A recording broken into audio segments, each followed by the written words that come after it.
Pas koncertit me Kurbinit, unë kam Pjetër Nimarin këtu, i famshëm, Pjetri i orkestrës Pukës, po tashmë është në Kurbin.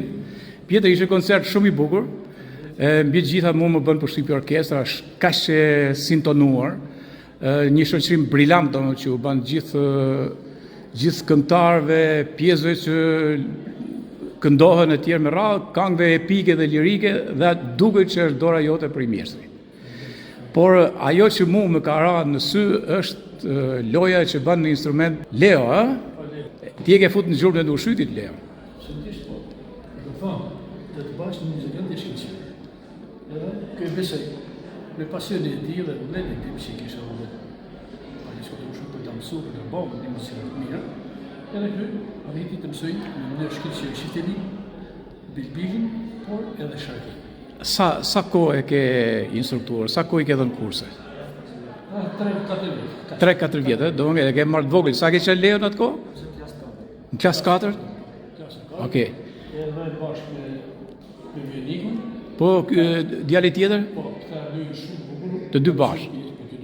Si tëra pjesë, po kjo anë kam mësuar për nash. Po. Me qitëli, por që u pëlqen më shumë më është një pjesë që thonë në shartare, një pjesë shumë bukur, popullore që edhe mund të luajnë momentalisht nëse ke kohë. Po tani e du tani, okej. Zeu i bandës frymore dhe muzikës kultivuar të Mirditës, ku ka qenë artistat mëdhenj si Dorian Nini me shok, Fran Wolf e tjerë, janë fotografi gjithandej, edhe instrumentet me të cilët edhe kanë luajë muzikën e lehtë, po edhe çiftelinë dhe të tjerë me radhë.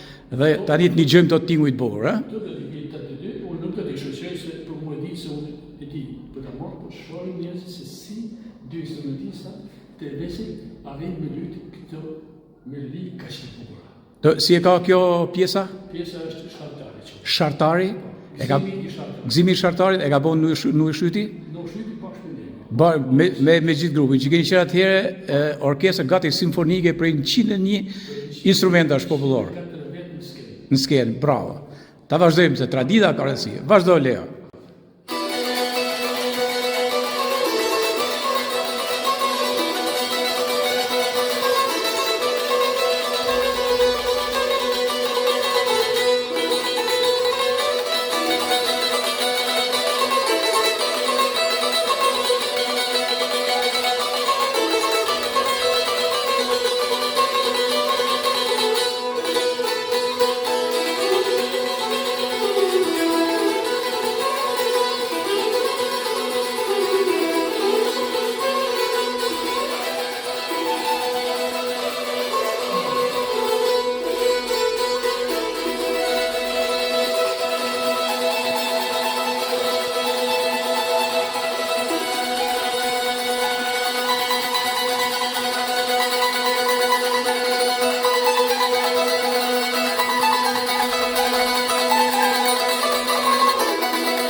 Bravo. E ju lumshin dorë.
Thank you.